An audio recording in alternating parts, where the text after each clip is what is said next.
जय हिंद प्यारे बच्चों, आप सभी को रियल एजुकेशन चैनल पर स्वागत है। तो आप लोग कैसे हैं? मैं उम्मीद करता हूं कि आप लोग बहुत ही बढ़िया होंगे। तो देखिएगा, जैसे कि आप लोग को पता होगा कि यहाँ पे हम लोग जय परकरम वाला चैप्टर जो है वो ख़त्म कर दिए हैं। और जो स्टूडेंट यहाँ पे जय परकरम वाला चैप्टर नहीं देखे हैं वो सभी स्टूडेंट जाकर एक बार देख लीजिए। और जय परकरम के अंतर्गत हम लोग कितना चैप्टर करवाए हैं, तो जय परकरम के अंतर्गत हम लोग 4 चैप्टर करवाए हैं। और चारों चैप्टर बिल्कुल यहाँ पे क्वेश्चन कितना करवाए हैं, तो आप लोग को 60 क्वेश्चन करवाए हैं। कितना क्वेश्चन करवाए हैं? चारों चैप्टर से 60 क्वेश्चन करवाए हैं। और 60 क्वेश्चन अगर याद कर लेते हैं तो यहाँ से पक्का फंसेगा। और चारों चैप्टर में से आप लोग जरूर फंसेगा, जैसे कि परिवहन हो गया, यहाँ पे श्वसन हो गया, ठीक है, श्वसन हो गया, उसके बाद जो है यहाँ पे उत्सर्जन हो गया, और से पोषण हो गया। तो ये सारे चारों चैप्टर करवाए हैं, वो सभी चैप्टर से बिल्कुल क्वेश्चन आएगा। तो जितने भी न्यू स्टूडेंट है वो सबसे पहले चैनल को सब्सक्राइब करके बेल आइकन को ऑल कर दीजिए। और जिस प्रकार से हम लोग 7 वीडियो में 4 चैप्टर खत्म किए,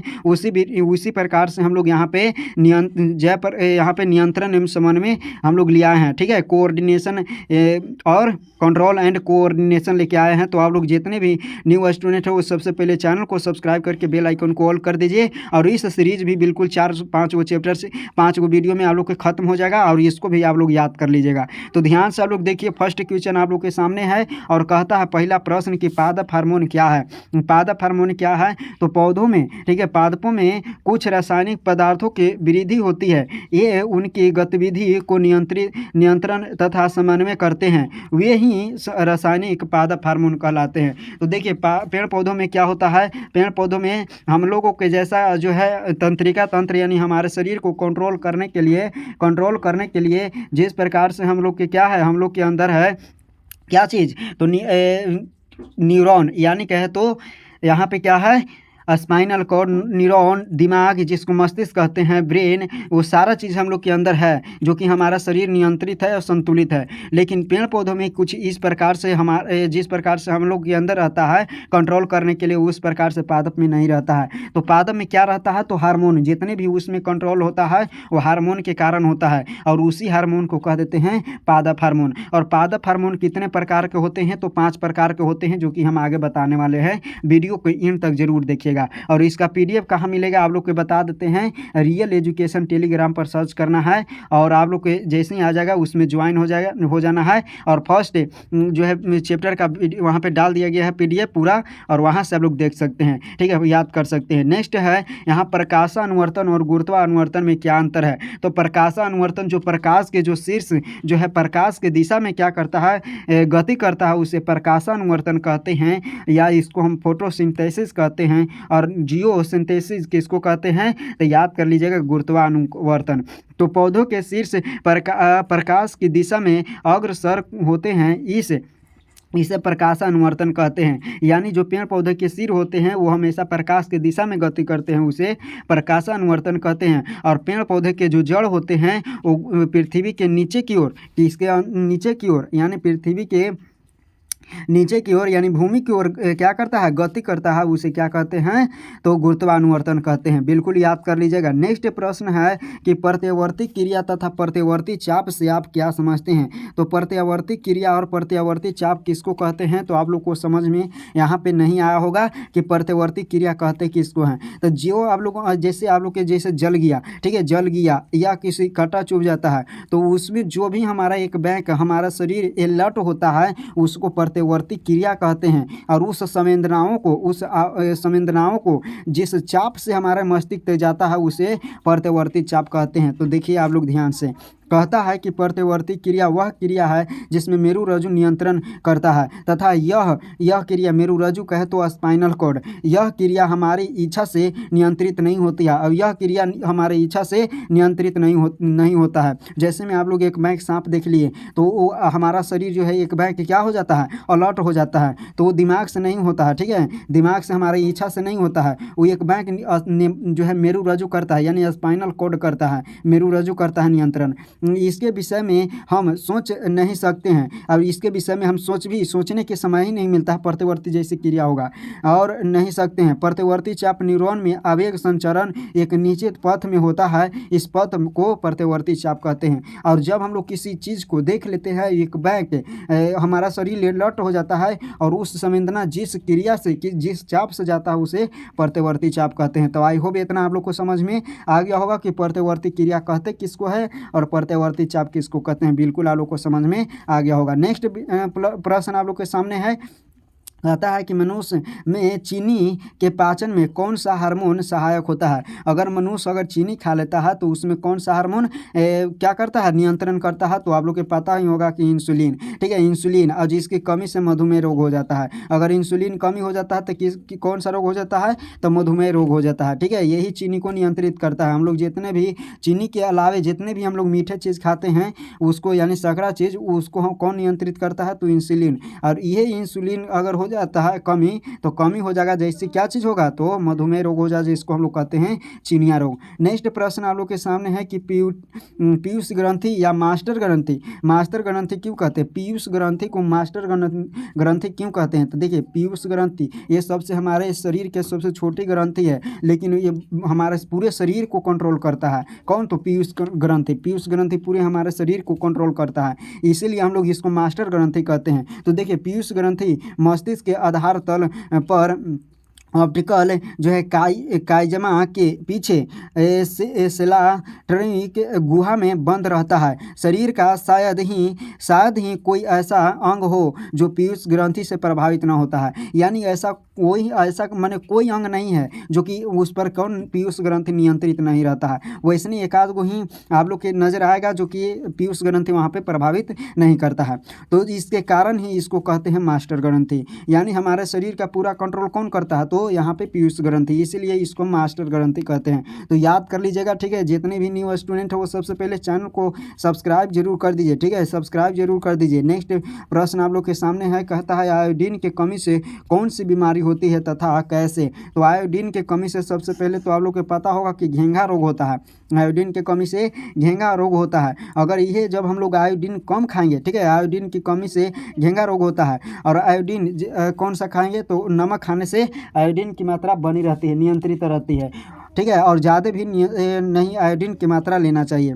आयोडीन की कमी के कारण से थायरोक्सिन नामक हार्मोन उचित मात्रा में स्रावित नहीं हो पाता है। और जैसे ही आयोडीन अगर मात्रा हमारे शरीर में कमेगा तो थायरोक्सिन जो ग्रंथि होता है, यहाँ पे कंठ भी ऊपर है, ठीक है, गला भी, तो वो क्या हो जाता है, धीरे धीरे फूल जाता है, जिसको हम लोग कह देते हैं घेंघा रोग। आवाज़ नहीं निकलता है बढ़िया से साफ, जिसके थायराइड ग्रंथि का आकार काफ़ी बढ़ जाता है। और ये जो बताया ना कि अभी जो है ये क्या हो जाता है, बढ़ जाता है, जिसके फलस्वरूप गले में सूजन आ जाता है, जिसके फलस्वरूप गले में सूजन आ जाता है। और शरीर के इस अवस्था को घेंघा रोग के नाम से जाना जाता है। और इसी को हम लोग क्या कह देते हैं कि इसको क्या हो गया है, घेंघा रोग हो गया है। तो आप लोग को बिल्कुल समझ में आ गया। सबसे पहले ये कौन सा अंग प्रभावित होता है, तो थायराइड नामक ग्रंथि होता है, वही क्या हो जाता है, प्रभावित हो जाता है ना, जिसको कारण ये क्या हो जाता है, घेंघा रोग हो जाता है। इसको किस तरह से नियंत्रित किया जा सकता है, तो आयोडीन की मात्रा हमेशा जो है नियंत्रित रखते रहेंगे, यानी समय समय पर लेते रहेंगे। तो बिल्कुल आप लोग को समझ में आ गया होगा। नेक्स्ट प्रश्न आप लोग के सामने यहाँ पे क्या कहता है कि पिट्यूटरी ग्रंथि के माध्यम मध्य जो है पिंडक से कौन सा हार्मोन स्रावित होता है, इसके क्या कार्य है। तो देखिए पिट्यूटरी ग्रंथि के मध्य पिंडक से कौन सा हार्मोन स्रावित होता है, इसके क्या कार्य है। तो मध्य पिंडक हमेशा अग्र पिंडक से ढका होता है। मध्य पिंडक हमेशा क्या होता है, अग्र पिंडक से ढका होता है। अग्र पिंडक से कहेगा कि मध्य पिंडक किसके ढका होता है, किसे, तो अग्र पिंडक से ढका होता है। किसे ढका होता है, तो अग्र पिंडक से ढका होता है।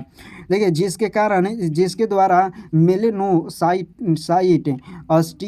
स्टिमुलेटिंग हार्मोन क्या हो जाता है, स्रावित होता है। यह शरीर के रंगों को निर्धारित करता है। यह शरीर के क्या करता है, रंगों को निर्धारित करता है। तो बिल्कुल आप लोग को समझ में आ गया कि शरीर के रंगों को निर्धारित कौन करता है, तो यही पिट्यूटरी ग्रंथि, ठीक है। नेक्स्ट प्रश्न आप लोग के सामने है, बिल्कुल आप लोग ध्यान से देख लीजिएगा। कहता है कि मादा में प्रसव के समय कौन सा हार्मोन स्रावित होता है, इसके कार्य लिखे। तो इसके कार्य सबसे पहले हम लोग किस तरह से लिखेंगे। मादा में प्रसव में पूर्व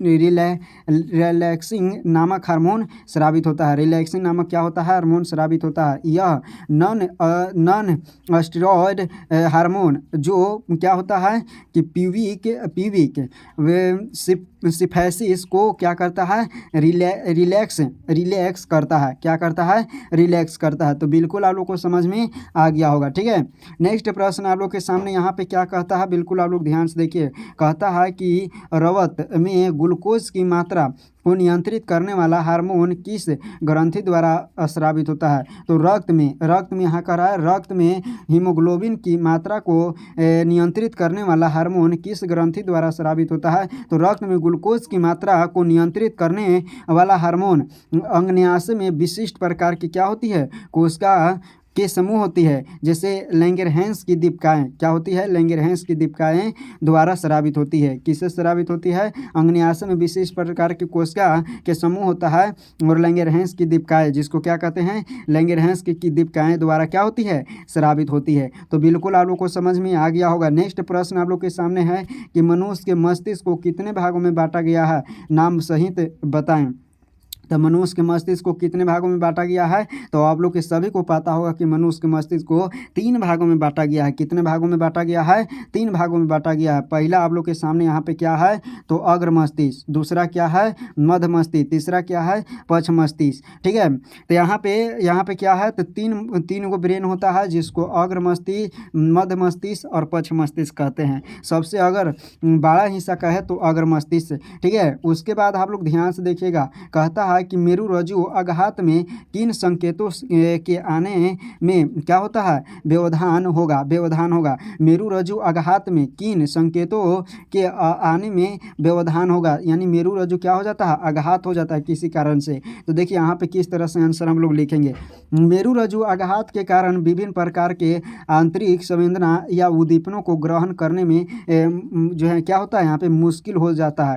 अगर हम लोग के मेरुरज्जु क्या हो जाता है? आघात हो जाता है, तो हम लोग बाहरी जो वातावरण से जो भी हम लोग उद्दीपन होगा, संवेदना होगा, उसको ग्रहण करने में क्या होता है? मुश्किल हो जाएगा। भौतिक, रासायनिक एवं यांत्रिक आदि ग्रहण कर उसका संवहन शरीर के विभिन्न भागों में करना असंभव हो जाएगा। और जैसे ही आप लोग के सामने क्या हो जाएगा? ये जैसी क्या होगा कि मेरुरज्जु आघात हो जाएगा, तो शरीर के जितने भी भौतिक क्रिया है, रासायनिक क्रिया है, यांत्रिक ग्रहण करेगा संवेदना को, उसको एक स्थान से दूसरे यानी मस्तिष्क तक पहुँचाने में क्या हो जाएगा? असमर्थ हो जाएगा। इसके कारण शरीर कोई प्रक्रिया नहीं दे पाती है, और इसमें जो है इसके कारण शरीर कोई प्रतिक्रिया नहीं दे पाती है। जैसे आप लोग जानते हैं कि कोमा में चल गया। क्या चल गया? कोमा में चल गया। ठीक है, यानी कोमा में जाना का मतलब कि आप केवल जीवित रह सकते हैं, नहीं आप लोग के सामने सोचने की क्षमता है, नहीं आप लोग के छूने के, यानी शरीर के कोई भी आप लोग के कार्य नहीं होगा, केवल आप जिंदा रह सकते हैं। तो उसी को आप लोग को जैसे कोमा में चल गया, तो वो क्या हो जाता है? मेरुरज्जु यानी स्पाइनल कॉर्ड सीधे आघात हो जाता है। स्पाइनल कॉर्ड और मस्तिष्क का संबंध टूट जाता है। नेक्स्ट प्रश्न आप लोग के सामने यहाँ पे क्या कहता है, ध्यान से लोग समझने का प्रयास कीजिएगा। मानव शरीर में कैल्शियम फास्फोरस सामंजस्य हेतु आवश्यक 2 हार्मोन का नाम लिखे। तो समांजन हेतु आवश्यक 2 हार्मोन का नाम लिखना है। तो यहाँ पे लिखे पाराथायरॉइड ग्रंथि से पाराथायरॉइड तथा कैल्सिटोनिन नामक 2 हार्मोन निकलते हैं, जो कैल्शियम और फास्फोरस सामंजस्य हेतु आवश्यक होते हैं। तो ये बिल्कुल राइट आंसर याद कर लीजिएगा। 2 कौन कौन? तो यहाँ पे पाराथायरॉइड और यहाँ पे पाराथायरॉइड ग्रंथि, एगो पाराथार्मोन ग्रंथि। ठीक है, और यहाँ पे फिर उसके बाद जो है यहाँ पे कैल्सिटोनिन नामक 2 हार्मोन निकलते हैं। तो बिल्कुल आप लोग को समझ में आ गया होगा। नेक्स्ट प्रश्न आप लोग के सामने यहाँ पे क्या कहता है, बिल्कुल आप लोग ध्यान से देखने का प्रयास कीजिएगा। नेक्स्ट प्रश्न है यहाँ पे मस्तिष्क के महत्वपूर्ण कार्यों का वर्णन करें। मस्तिष्क के महत्वपूर्ण कार्य कौन कौन होते हैं, ये आप लोग को लिखना है। तो मस्तिष्क देखिए, मस्तिष्क के महत्वपूर्ण कार्य निम्नलिखित है। सबसे पहले आप लोग को क्या करना है? तो आवेग ग्रहण करना तथा मस्तिष्क में ग्रहण किए गए आवेगों का विश्लेषण करना है। तो पहला कार्य यही है। पहला कि आवेग ग्रहण करेगा। आवेग मतलब कि बाहरी जैसे वातावरण हो गया, जैसे कटर चुभ गया, आग से जल गया, ये सारे चीज़ एक प्रकार के आवेग है। तो उस आवेग को सबसे पहले क्या करता है, ग्रहण करता है। तो ग्रहण करता है, उसके बाद तथा मस्तिष्क में ग्रहण किए गए आवेगों का विश्लेषण करता है कि आवेग ग्रहण किया गया। उसके बाद क्या करता है, उसको विश्लेषण करता है, उसको चिन्हित करता है। उसके बाद जो है यहाँ पे ग्रहण दूसरा है कि ग्रहण किए गए आवेगों की अनुक्रिया करना और उस पर रिएक्शन देता है। दूसरा क्या करता है, उसको जैसे आवेग ग्रहण किया तो उस पर कैसा रिएक्शन देना चाहिए उसको अनुक्रिया करता है कि कोई दूसरा, जैसे अब कोई चीज़ जैसे आप लोग के दोस्त हो गया, दोस्त अगर मारेगा तो उसके ऊपर कैसा रिएक्शन करेंगे। तो है कि कहेंगे कि आप जो है ये हमारा दोस्त है। उसके बाद अगर दूसरा कोई अगर मार देता है तो उस पर कैसा रिएक्शन करेंगे। तो ये ग्रहण किए गए आवेगों को क्या करता है, अनुक्रिया करता है कि कैसा आप लोग को रिएक्शन देना चाहिए, कैसा आप लोग को रिप्लाई देना चाहिए। तो कौन, मस्तिष्क का एक प्रकार के ये कार्य है। तीसरा कार्य क्या है कि विभिन्न आवेगों का संवर्धन कर और विभिन्न शारीरिक कार्यों को क्या करता है, कुशलतापूर्वक समन्वय करना। जैसे आप लोग कुछ याद करते हैं तो वो संबंधन करता है, क्या करता है, समन्वय करता है और फिर शारीरिक कार्यों को कुशलतापूर्वक क्या करता है, उसको समन्वय रखता है। यानी समन्वय मतलब कि उसको नियंत्रित करने का कार्य करता है। नेक्स्ट है यहाँ पे चौथा और सबसे लास्ट है मस्तिष्क का कार्य। तो जो देखिए सूचनाओं को भंडारण करना। जैसे आप लोग पढ़ते हैं तो याद रहता है। यानी आप शाम के पढ़ेंगे और सुबह तक याद रहेगा, 2 दिन 4 दिन 5 दिन याद रहेगा और फिर वो रिवीजन कर लेते हैं तो 1 महीना याद रहेगा। फिर आप लोग ये ऐसे रिवीजन करते रहेंगे तो आप लोग को मैंने बहुत समय तक, लंबे समय तक याद रहेगा। तो उस सूचनाओं को क्या कर लिया है, भंडारित कर लिया है, ये गठित कर लिया गया है। उसके बाद मस्तिष्क में अनेक सूचनाओं, चेतना तथा ज्ञान के रूप में रहती है और वही चेतना एक तरफ से आपको ज्ञान है। ठीक है, इसी का यही जो है, अगर ये ज्ञान भंडारित नहीं होगा तो उसको हम लोग क्या कह देते हैं कि पागल है। ठीक है, क्या है, पागल है। ठीक है, अब अगर यह ज्ञान अगर भंडारित है, उसको समय पर निकालते हैं, उसको समझाते हैं किसी को, तो वो समझिए कि आप लोग क्या है, भंडारित है ज्ञान। इसके जो है कारणवश मानव मस्तिष्क को चेतना या ज्ञान का भंडार भी कहा जाता है। तो ज्ञान का भंडार किसको कहा जाता है, तो मस्तिष्क को। बिल्कुल याद कर लीजिएगा, मानव मस्तिष्क को कहा जाता है चेतना या ज्ञान का भंडार कहा जाता है। तो इस तरह से आप लोग याद कर लीजिएगा, बिल्कुल आप लोग को समझ में आ गया होगा। हम लोग कितने प्रश्न किए, तो यहाँ पे हम लोग 13 प्रश्न कर लिए और 13 प्रश्न बिल्कुल महत्वपूर्ण प्रश्न कर लिए। तो इसके आगे से हम लोग करेंगे यहाँ पे पादप में रासायनिक समन्वय किस प्रकार जो है होता है। तो यहाँ से हम लोग क्वेश्चन को स्टार्ट करेंगे और इसको अगले वीडियो में हम लोग देखने का प्रयास कीजिएगा। तब तक आप लोग जो है एक बार चैनल को सब्सक्राइब करके बेल आइकन को ऑल जरूर कर दीजिए और मिलेंगे नेक्स्ट वीडियो में। और आप लोग जो है मेहनत करते रहिए, याद करते चलिए, बिल्कुल वीडियो बाय वीडियो, यानी जो है ज़्यादा से ज़्यादा 18 मिनट 20 मिनट का वीडियो होता है। तो आप लोग क्या कीजिएगा, इतना आप लोग देख लीजिए और इसको कॉपी पर नोट करके याद करिएगा। रिवीजन समय पर रिवीजन करते चलिए। आप लोग इसका पीडीएफ चाहते हैं तो रियल एजुकेशन बताया, अभी रियल एजुकेशन सर्च करना है और वहाँ पे आप लोग को जैसे ही आप लोग हो जाएगा, वहाँ पे क्या चीज़ आएगा तो इंटरफेस खुलेगा, तो वहाँ पे ज्वाइन हो जाना है। क्या हो जाना है, ज्वाइन हो जाना है और ज्वाइन होकर अब पीडीएफ डाउनलोड कर लेना है। तो चलिए मिलेंगे नेक्स्ट वीडियो में, तब तक के लिए।